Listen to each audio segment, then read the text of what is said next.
Assalamualaikum warahmatullahi wabarakatuh.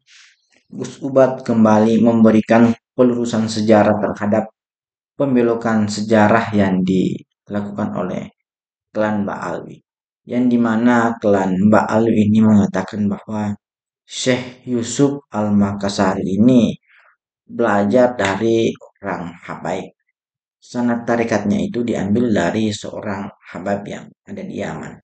Jadi dalam video ini Gus Ubat memberikan penjelasan yang secara detail tentang sejarah yang sebenarnya mengenai hal tersebut, bahwa tidak ada catatan satupun yang mengatakan bahwa Syekh Yusuf ini belajar dan memiliki kesambungan nasab tarika dari klan Ba'alwi ini. Kalau singgah di Yaman ya iya, memang katanya Syekh Yusuf Al-Makassari singgah di Yaman. Namun untuk berguru ke klan Mbak Alwi itu tidak sama sekali. Jadi mereka ini berusaha ingin membelokkan sejarah agar saya rasa orang-orang Makassar ini mempercayai apa yang dikatakan oleh Mbak Alwi ini dan merasa bahwa Syekh Yusuf saja ini belajar dari klan Mbak Alwi. Padahal sebenarnya itu tidak.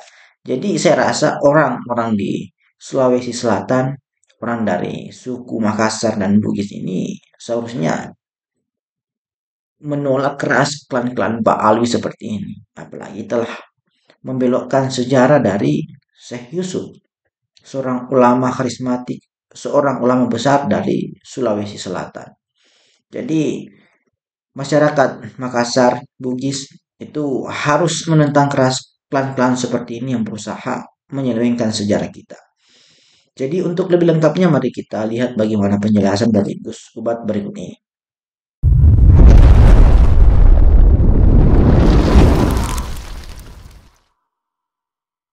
Desain betul tadi yang siapa yang komentar tadi itu ada. Ini ada grand design.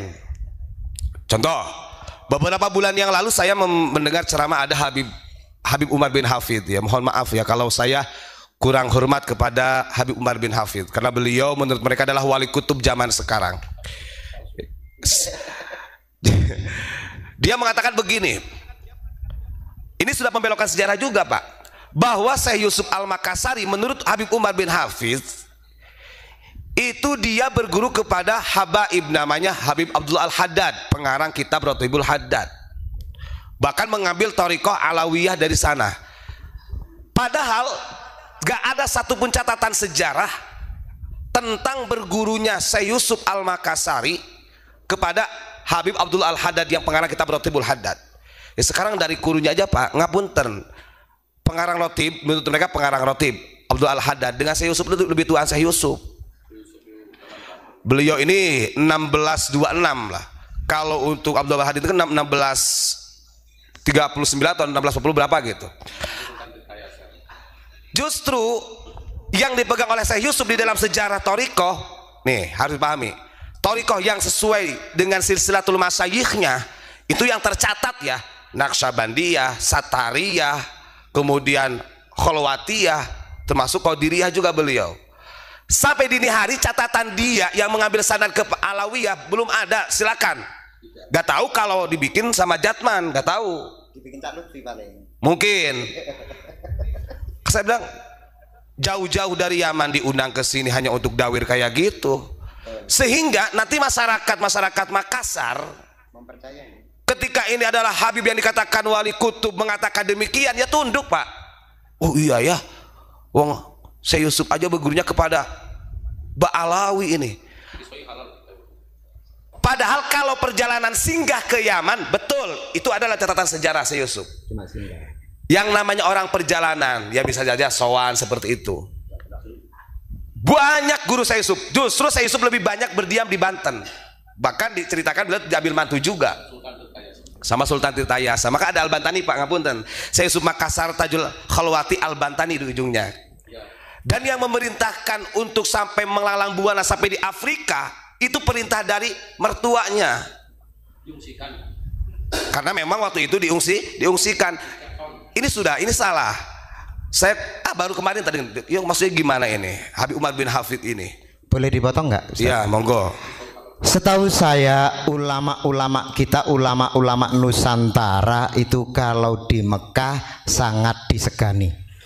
Bahkan seperti Syekh Nawawi mendapat predikat ulama Hijaz.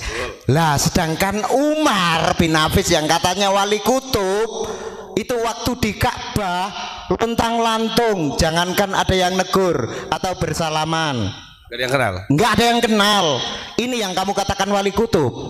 Ngamen kali. Monggo Ustaz Ubat. Nah ini maksudnya, ini kan framing cara mereka. Ini adalah bukti yang tadi itu. Karena bagi mereka sampai kapanpun nih, catat, walaupun mereka mengatakan kami bela NKRI, itu mah alasan saja. Artinya NKRI-nya tidak utuh. Sampai kapanpun mereka akan menganggap pribumi ini adalah orang-orang yang punya kasat terendah. Sampai kapanpun, Pak. Jadi bisa kita saksikan tadi bagaimana videonya. Semoga video ini bisa bermanfaat dan menambah wawasan kita. Wallahul muwaffiq ila aqwamit thoriq. Assalamualaikum warahmatullahi wabarakatuh.